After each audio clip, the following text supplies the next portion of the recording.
Hello class 7, welcome back. Children, in the previous video we had started with a new chapter, The Overcoat by Ruskin Bond, and so far we have read about a young man who was invited to a Christmas party by his neighbors, the Kapardias. While he was going to the party, on his way, midway, he met a girl who was all alone standing in the middle of the road, and looking at her dress, he thought that she was also going to the party. So the girl, when asked him if he was going to the party, he said yes and suggested that she should also, since she was also going to the party, she should come along with him.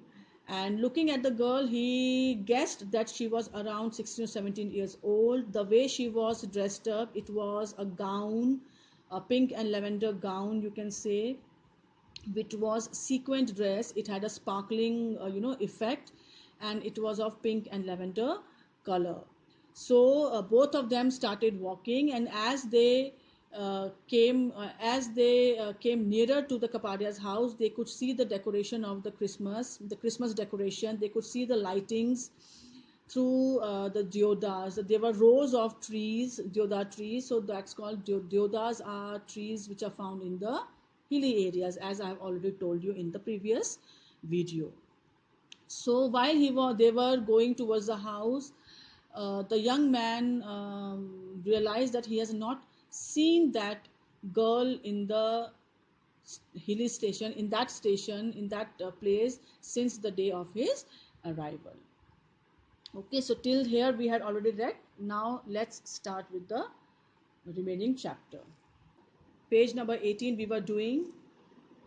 There was quite a crowd at the party, and no one seemed to know Julie.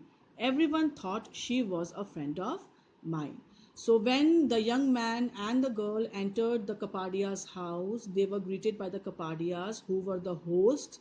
Plus, they met many new other people who everyone thought that the girl was a friend of the young man, because it seemed as if no one was familiar with Julie. I did not deny it, and even the young man also did not tell the truth. When people said that she's a friend of yours, he did not say that no, I have just met her. He let them think that she was a friend of his. Obviously, she was someone who was feeling lonely and wanted to be friendly with people. Now, why he did not tell the truth? Because he realized, he felt that Julie was a lonely girl. Maybe he thought, or he you can say he had that feeling that maybe she does not know many people, and maybe because she herself wants to make new friends, she wants to get to know new people. So he kept quiet and let people think that she was his friend, and she was certainly enjoying herself. Now, though the young man was meeting different people in the party, he was talking to other people, but at the same time, he was keeping an eye on that girl also, and he saw her enjoying the party thoroughly.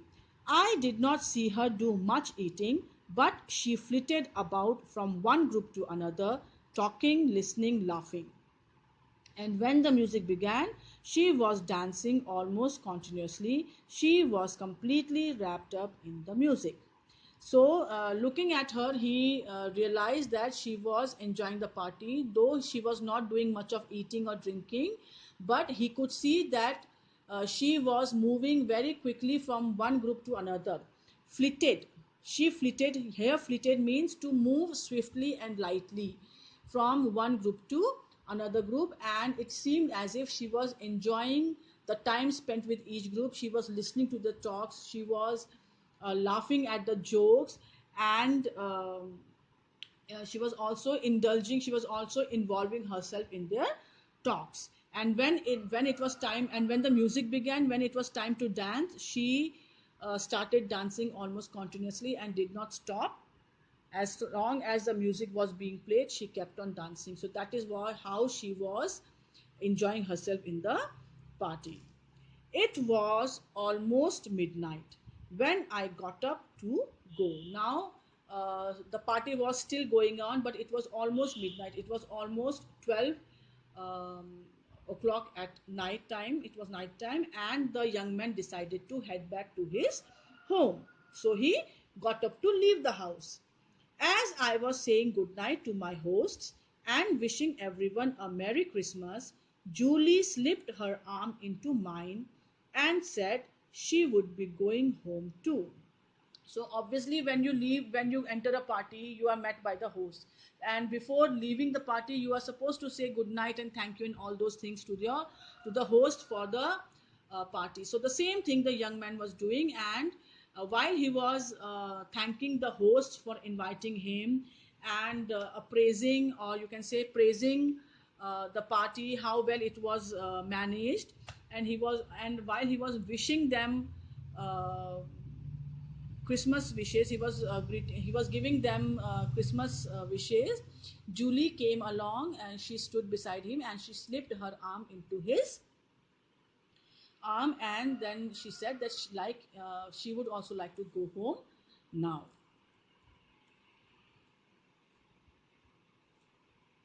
When we were outside, I said, "Where do you live, Julie?" So, after coming out of Kapadia's house, the young man asked Julie where she lived. At Woolsburn, she said, right at the top of the hill. So, the girl says that she lives at the top of the hill, which is at Woolsburn. There's a cold wind, I said, and although your dress is beautiful, it doesn't look very warm. Here, you would better wear my overcoat. I have plenty of protection. So, when the girl says that she would also like to go with him, he realized that it was quite cold. Obviously, it was Christmas time, and Christmas time, everybody knows it's very cold. Plus, it had snowed also there. So the young man says that although the girl is looking very beautiful in that beautiful dress, he says that dress, though it is very beautiful, but it is not warm. It doesn't seem to be warm, and just out of concern, in order to protect her from the cold wind, from the coldness of that winter, he offered Julie his overcoat, because he says, see, I have got plenty of protection. That means that I am very warmly clad. I have 2 or 3 layers of warm clothes, but you are wearing a dress which will not keep you warm, and you might get cold. So it's better that you take my overcoat. You put. She did not protest and allowed me to slip my overcoat over her shoulders. So after saying that, he took off his overcoat, and he covered her shoulders with his overcoat, and she did not protest. Protest here means she did not say no to his offering, and she accepted his overcoat and allowed him to cover her shoulders with his overcoat. Then we started out on the walk home, but I did not have to escort her all the way. So both of them started walking towards their home, but the young man did not have to leave the girl, that is Julie, at her doorstep. Why? At about the spot where we had met, she said, "There's a shortcut from here. I'll just scramble up the hillside." Now, the girl met the young man while he was on his way. So, the place where he met the young girl, at the very same spot, the girl said that from here there's a shortcut to her house, and she will be able to go there all by herself. She will quickly scramble up. Scramble means she'll quickly climb the hills, and she will reach her house all by herself. That means, in other words, indirectly she was saying that I can go to my home myself. You don't have to escort me. You don't have to accompany me to my house. Do you know it well? I asked. It's a very narrow path. Now, looking at that path which she was indicating, out of concern, the young man asked her if she was very familiar, if she knew the path, the shortcut very thoroughly, because it was a very narrow path. Oh, I know every stone on the path. I use it all the time. And besides, it's a really bright night. So she says that yes, she is familiar with every nook and corner of that path because she has used that path, she has used that shortcut many a times. And plus, it is a full moon night. It because of the moonlight, the path is very clearly visible. So there will be no problem for her to reach her house within a short span of time. Well, keep the coat on, I said. I can collect it tomorrow. So, when he was satisfied with her answer, he believed her answer, and he believed that she would be able to reach her home by herself. He said, okay, fine, you can take the shortcut, but it is better that you keep on wearing my overcoat, because it's quite chilly, so it's better that you keep on wearing that coat. I'll come. He said that he'll come the next day to her house to collect his overcoat. She hesitated for a moment, then smiled and nodded. She then disappeared up the hill, and I went home alone.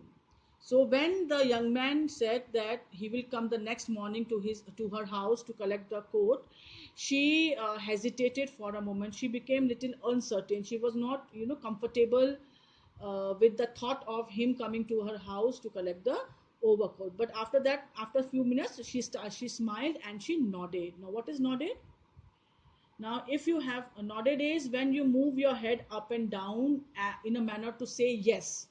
When we ask you something and you say yes, ma'am, sometimes what happens is you're not able to say yes, and but you move your head up and down, so that's called nodded. Moving the head up and down is called nodding. So she hesitated for a moment, that but then she smiled, and then she nodded her head in a manner of saying yes.